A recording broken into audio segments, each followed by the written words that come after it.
Okay. We have a concoction.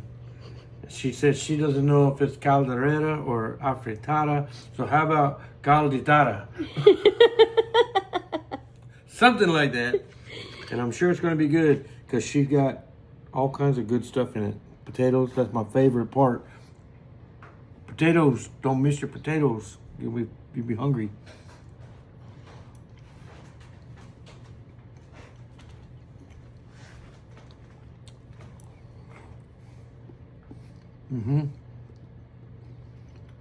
That's really good. How about your meat?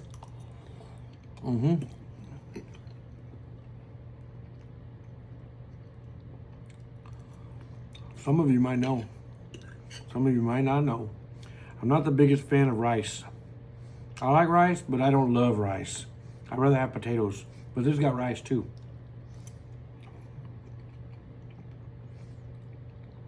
And that rice with a piece of potato.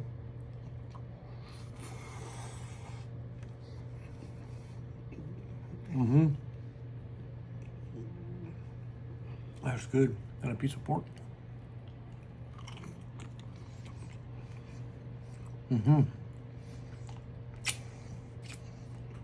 Well done. Now guys, magi-experiment ako ng ulam namin for tonight's dinner. So meron akong pork ribs. And then lalagyan natin ng 2 tablespoons of soy sauce. Wow. Feeling chef ang lola nyo. And then half a teaspoon of chicken powder. And also half a teaspoon of white pepper. And then maglalagay tayo ng isang buong lemon juice. And isang kutsarang, sa akin ha, isang kutsarang garlic na dinurog. May naka-ready na kasi niyan sa akin guys. So, and then, ang gagawin lang natin ay atin siyang ihahalo-haluin. And gusto ko sanang maglagay ng oyster sauce, pero wala pala akong oyster sauce guys. Kaya okay na ito, pang ganito lang muna. Try lang natin yung walang oyster sauce. Just like what I said, it's an experiment. And then, pagkatapos mo na siyang mailamas at atin siyang i-marinate ng 1 hour, ito ay aking tatakpan muna ng cling wrap at babalik ako after an hour.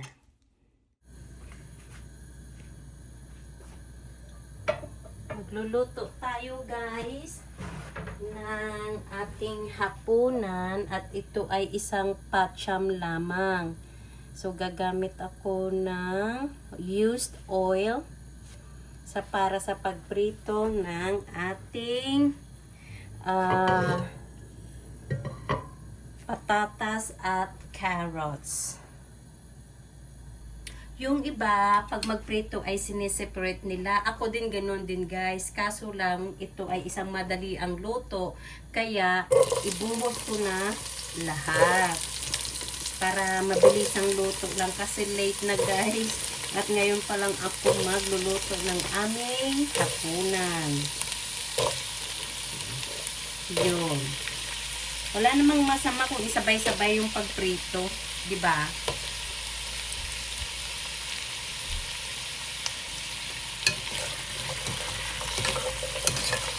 So, isang kutsa ko lang siya ng 5 minuto.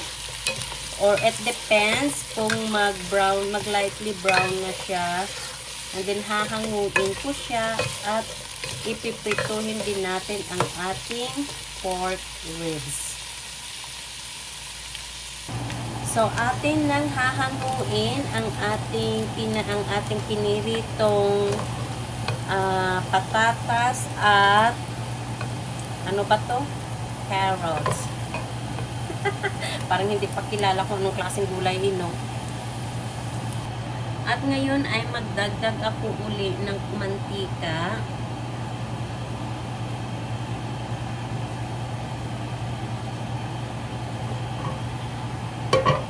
At ating pipituin ang ating, ano ba yon? Ang ating pork ribs. Kanina, minarinate ko yung aking pork ribs at makikita nyo yan mamaya sa unang video ko. Hindi ako nakapaglagay ng oyster sauce kasi wala akong oyster sauce. And then, nang dumating ang aking asawa, umalis kami at bumili ng oyster sauce at hinabol ko sa marination yun. So, I think 20 minutes is enough to marinate the pork ribs. So, atin nang ilagay. Sana hindi magtalsikan.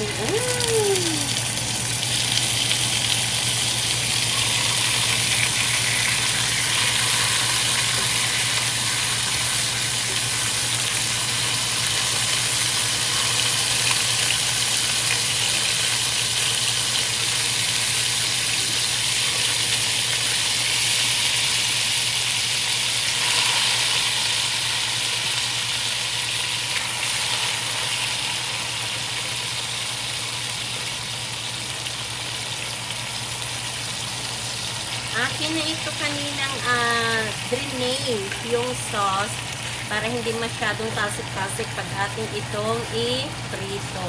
So, dahil sa katamaran, pinagkasya ko na lahat, guys. At saka, kung bago ka pa lang sa aking YouTube channel o sa aking Facebook, pwede nyo akong i-subscribe or i-follow.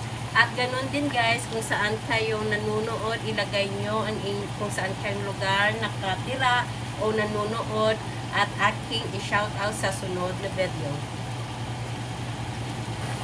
Hindi ata masyado na-drain yung ating pork kasi medyo may tubig siya or may marination siya. But it's okay. At ang ating ginawa ay ipiprito ko or isi-serve ko yung side na yan for 5 minutes and then after that, i-flip natin and then I will serve it again for another 5 minutes. So, baliktarin na lang natin guys at medyo na-sear naman siya sa kabila. Yung hinahabol ko lang naman is yung ganyang kulay, yung mag-brown siya ba bago ko siya i-saute mamaya. So, for me, I'm good. Matutunaw din yan. Matutunaw. Ano ba yun? Matutuyo din yan siya. So, yan. Oops.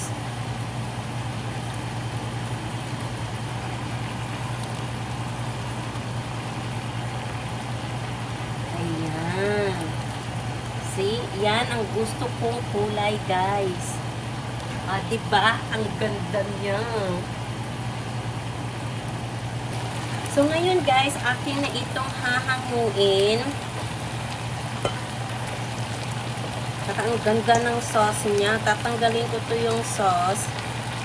At maglalagay ako ng panibagong mantika. Hindi ko siya huhugasan.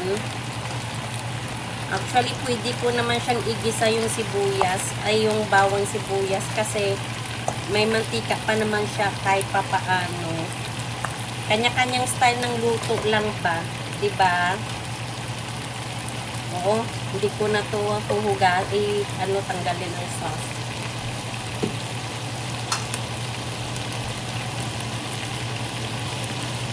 Hindi ko na yan dadagdagan ng mantika. Ganyan na. So, lagay na ko ng bawang.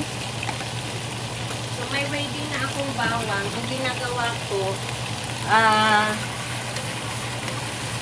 biniblend ko siya guys para kasi pag hindi mo kasi siya gawin, matagal magamit, tumutubo yung dahon. And then, sibuyas. Ako kinikip ko to guys kasi ginagawa ko siyang lagayan ng mga ganito ba pag naghahanda ko ng mga lulutuin. So, ayan, sibuyas lang. Mabilis ang luto lang ito, guys. Hindi ko nga alam kung mabilisan pa rin ba ito na tawag. And then, ang gagawin natin ay maglagay tayo ng tomato paste.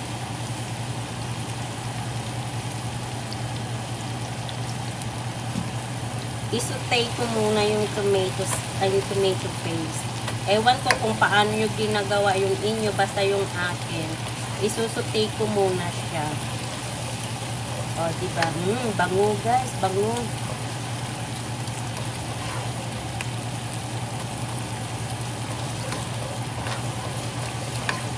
So, yaan na siya at ibalik ko ang aking karne.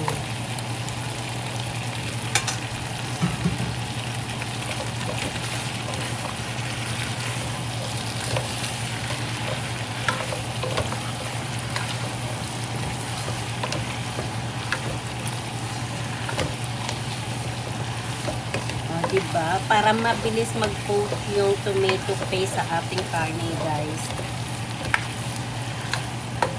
So, hahayaan ko lang muna yan ng 1 o 2 minuto bago ko ilagay ang kanyang marinated na sauce.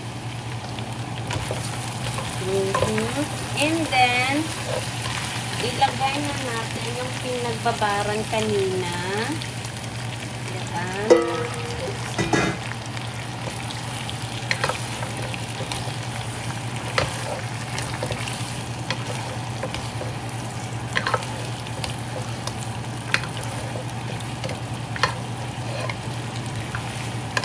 And then, maglagay tayo ng Sprite.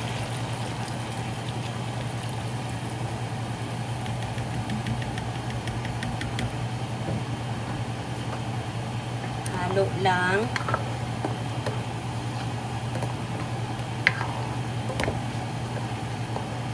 And then, maglagay tayo ng 1 cup na tubig. Ito lang siya, guys. And then, pakuluan natin ng 45 minutes. Mag-start ka ng timer mo pag kumulo na talaga yung sabaw. So, tatakpan natin at pakuluan.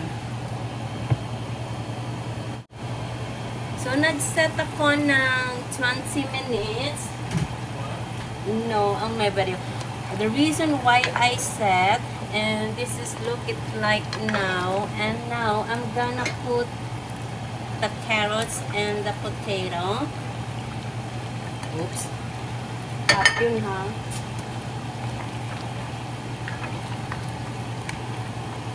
And then, lulutuin ko lang siya uli ng another 10 minutes. The reason why another 10 minutes instead of 45, inano ko siya guys, parang pinutol-putol ko yung oras. The reason, kasi maglalagay tayo ng peas after the 10 minutes, and I'm hoping after 10 minutes the carrots and the potato will be cooked. So yummy. Wow. And I'll be back in 10 minutes. Ang sarap niya.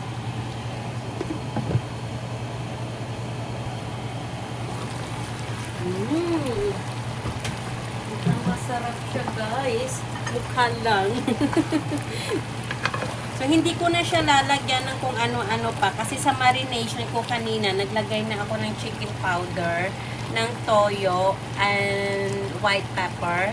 And then, 1 piece of lemon juice.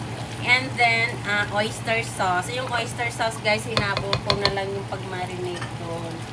So, kaya hindi ko na siya titimplahan kasi nung tinikman ko na siya, okay siya. So, naglagay ako ng 1 latang green peas. And then, sa panghuli, ay ilalagay na din natin yung ating bell pepper. Nakalimutan ko siya, guys. But it's okay.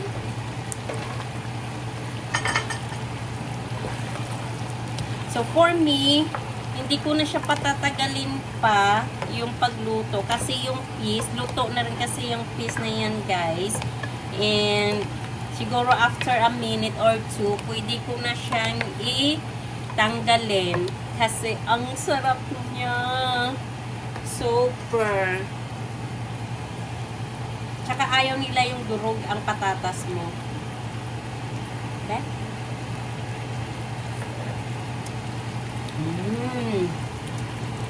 Ganito. So, maraming salamat guys sa panunood ng aking video.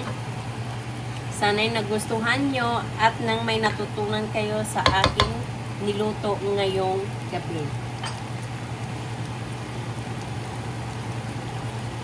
Ang sarap niya, grabe.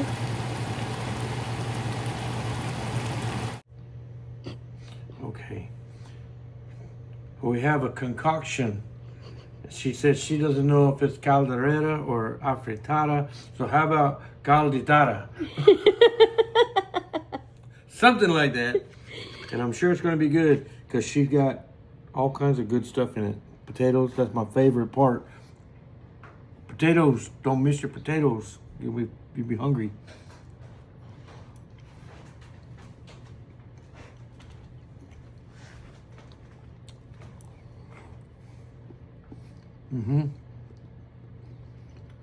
That's really good. How about your meat?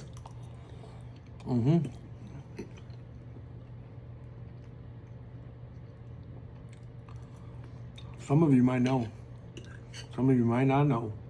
I'm not the biggest fan of rice. I like rice, but I don't love rice. I'd rather have potatoes. But this got rice too.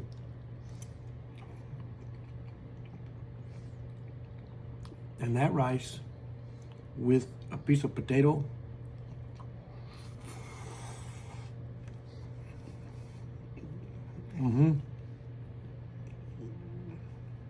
That's good. And a piece of pork.